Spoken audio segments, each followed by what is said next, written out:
अभ्यासक्रमातील शेवटची बखर म्हणून आपणाला पेशवेकालीन बखर, याच्यामध्ये भाऊसाहेबांची बखर अभ्यासक्रमात आहे, ती आज आपण घेणार आहोत.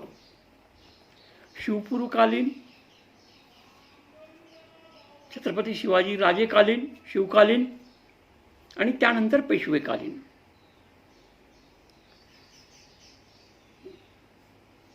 पेशवे काळात अनेक महत्त्वाच्या घटना झाल्या. जे इसवी सन 1761ला पानिपतचा रणसंग्राम झाला आणि इसवी सन 1795 मधला खर्ड्याच्या लढाईतला विजय हा शेवटचा विजय होता पेशव्यांचा. ह्या लढाईत मराठ्यांनी निजामाचा पराभव केला. त्यानंतर मात्र मराठ्यांची कर्तृत्वाची परंपरा संपली. मराठ्यातच आपापसात कलह आणि दुही माजली. इसवी सन 1818 मध्ये पेशवाई नष्ट झाली. 16 मे 1849 मध्ये सातारची छत्रपतींची गादी समाप्त झाली. ह्या कालखंडातील बखरींना पेशवेकालीन बखरी संबोधली जाते. तर त्यातली ही अभ्यासक्रमातली भाऊसाहेबांची बखर.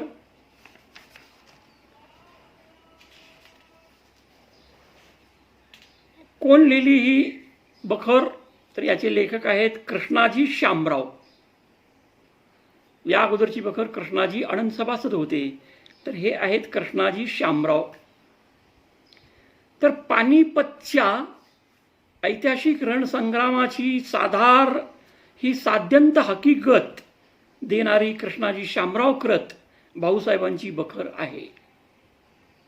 या बखरीत वाङ्मयीन गुण, साहित्यिक गुण भरपूर आलेले आहेत. पानिपतवर विश्वास पाटलांची एक कादंबरी सुद्धा आहे, ऐतिहासिक कादंबरी तिला म्हणतो आपण. तर ही बखर वाङ्मयीन दृष्ट्या बखर वाङ्मयातील सर्व बखरींमध्ये सरस आणि उत्कृष्ट अशी झालेली आहे. बखरकाराची निवेदन शैली अस्खलित आणि वाङ्मयीन गुणांनी युक्त आहे. त्यामुळे ही बखर अतिशय मनोज्ञ, सुरस, सौंदर्य गुणांनी युक्त झालेली आहे. कृष्णाजी शामरावांच्या या वर्णनशैलीत विलक्षण ओज असून शब्दचित्र रेखाटनाचे सर्व गुण त्यांच्या ठिकाणी एकवटले आहेत. पल्लेदार वाक्यरचना, संस्कृत आणि फारसी भाषांचा संस्कार, म्हणींचा उपयोग, पौराणिक उल्लेख, उपमा, दृष्टांत, रूपक, उपरोध आणि विनोद यांची योजना या बखरीत आढळते. पानिपतच्या युद्धाने या बखरीचा 2/3 भाग व्यापलेला आहे आणि 1/3 भागात पानिपत युद्धपूर्व मराठ्यांच्या राजकारणाचे व्रत आलेले आहे, माहिती आलेली आहे. बखरीच्या कर्त्याचे नाव पोष्य कृष्णाजी शामराव, मुक्काम दिल्ली, इंद्रप्रस्थ असे असून त्याने व्यंकप्पा नाईक दिंडोरे यास हकीकत कळविली आहे. या बखरीतून बखर लेखकाविषयी संशोधकात एकमत नाही. बखर लेखन पानिपत युद्धोत्तर 2 वर्षांनी झाले असावे असे मानले जाते. व्यक्तिवर्णने, प्रसंगवर्णने आणि वस्तुवर्णने यांनी ह्या बखरी इतकी दुसरी कोणतीही बखर समृद्ध नाही. नजीब खान रोहिला या नावाचे एक पात्र यात आलेलं आहे.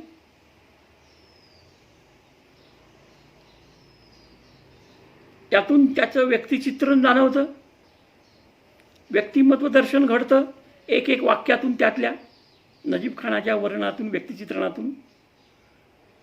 बखरकार कुंभेरीच्या किल्ल्याच्या वर्णनात म्हणतात, तो दुर्ग असाध्य, म्हणजे साध्य नाही, अत्यंत अवघड जिंकायला. किल्ला, तो दुर्ग असाध्य. सलाबत मोर्चे चालवून सुरुंग लावावे तरी रान रेतीचे सुरुंगास यत्न नाही. रेतीचे म्हणजे वाळूचे रान होते, पायाखाली वाळू होती आणि मग तिथं ही सुरुंग कसं लावायचा. तोफ नीच धरली तर गोळा रेतीत जातो. तोफ लावायला सुद्धा ती रेती भुसभुशीत होती, कामाची नव्हती. बखरकाराची ही वर्णनशैली प्रभावी, अत्यंत परिणामकारक आहे. या बखरीत बळवंतराव मेहेंदळे एक पात्र आलेले. बळवंतराव मेहेंदळे त्यांच्या पत्नीला म्हणतात, ईश्वरे यश दिले तरी उत्तम, नाही तरी पुन्हा तुमची आमची भेट स्वर्गी होईल. बखर म्हणजे एक प्रकारचा इतिहासच असतो, त्यात वास्तवता असते, वास्तव वर्णन नसतं. तर बळवंतराव मेहेंदळे या सरदारांची वाक्य आपण आता पाहिली. तर बळवंतराव मेहेंदळेंच्या या बोलण्यातून एक प्रकारची हृद्यता, त्यांच्या हृदयातले बोल त्यांच्या तोंडून येतात. जसा डुक्कर खळीस येतो तैसे इरेस पडून मारामार केली, हे वर्णन आहे या बखरीत. जसे भडबुंजे लाह्या भाजतात तशी गत केली. मुर्गी मारी बचडे, दानादान जैसे जिकडील तिकडी पळाले, इत्यादी वाक्यातून शब्द सामर्थ्य, भाषा प्रभुत्व, लेखन कौशल्य, प्रसंग चित्रण डोळ्यात भरते. या बखरीत काल निर्देशात इतरत्र इकडे, तो, मग, इतकियात यावर अशा शब्दांचा वापर केलेला आहे. स्थळ, काळ, व्यक्ती निर्देशातील त्रुटींमुळे, विपर्यासामुळे पूर्णपणे ऐतिहासिकता बखरीस प्राप्त होणार नाही. तरीही मराठी बखर वाङ्मयातील एक ऐतिहासिक बखर म्हणून या बखरीची योग्यता उच्च प्रतीची आहे. कैलासवासी विकार राजवाडे म्हणतात, बऱ्याच चुका गाळल्या असता भाऊसाहेबांची बखर बहुतेक विश्वसनीय आहे आणि ही वास्तव आहे, वास्तवावर आधारित, म्हणून हा इतिहास आहे. तर रियासतकार म्हणतात, भाऊसाहेबांची बखर हा लेख अव्वल दर्जाचा मानावयास हरकत नाही. श्री हेरवाडकर रवी म्हणतात, जुन्या गद्याचा नमुना नसून मराठी भाषेचे वैभव आहे.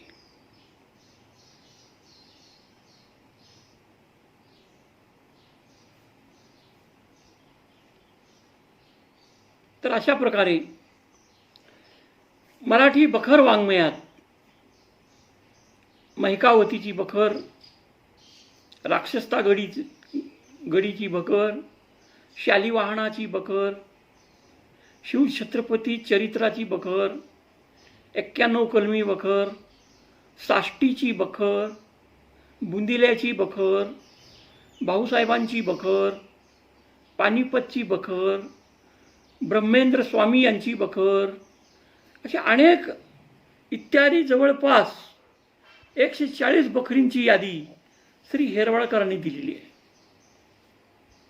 महाराष्ट्र इतिहास लेखनाची उज्ज्वल परंपरा बखर वाङ्मय स्वरूपात आढळते. एखाद्या अस्सल चिरोट्याला म्हणजे पत्राला, चिठ्ठीला, एखाद्या अस्सल चिरोट्याला ऐतिहासिक पुराव्याचे महत्त्व प्राप्त होत असले तरी इतिहास संशोधन अंधारात चाचपडते. त्यावेळी बखरींचाच आधार घ्यावा लागतो. मराठी वाङ्मयाच्या इतिहासात गद्य सारस्वताची एक निराळी शाखा, या दृष्टीने बखरींचे स्वतंत्र मूल्य आहे. मास्त्री पोतदार म्हणतात, मराठी गद्याला या बखरकारांनी मोठी श्रीमंती आणली आहे.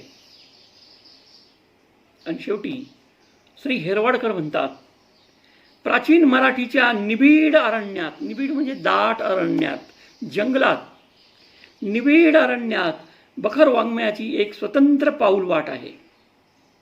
त्या पाऊलवाटेने आपण जाऊ शकतो, इतिहास जाणून घेऊ शकतो, त्या काळातील सामाजिक वास्तवाची जाणीव होते. एक स्वतंत्र पाऊलवाट आहे. या पाऊलवाटेवर राष्ट्रीय भावनांच्या मंडपाखाली बखरकार वाक्पुष्पांचे हार विणीत बसलेले दिसतात. वाक्पुष्पांचे म्हणजेच त्यांच्या बोलण्याचे, त्यांच्या लिहिण्याचे, त्यांच्या वाङ्मयाचे हे हार आहेत, ही पुष्प आहेत, ही फुलं आहेत. अशा पद्धतीनं बखर वाङ्मयाच्या या अभ्यासक्रमातील शेवटानंतर आपला एकूण अभ्यासक्रम आतापर्यंत झालेला आहे. तरी आपण अधूनमधून MCQ वगैरे या संदर्भात भेटत राहू. धन्यवाद.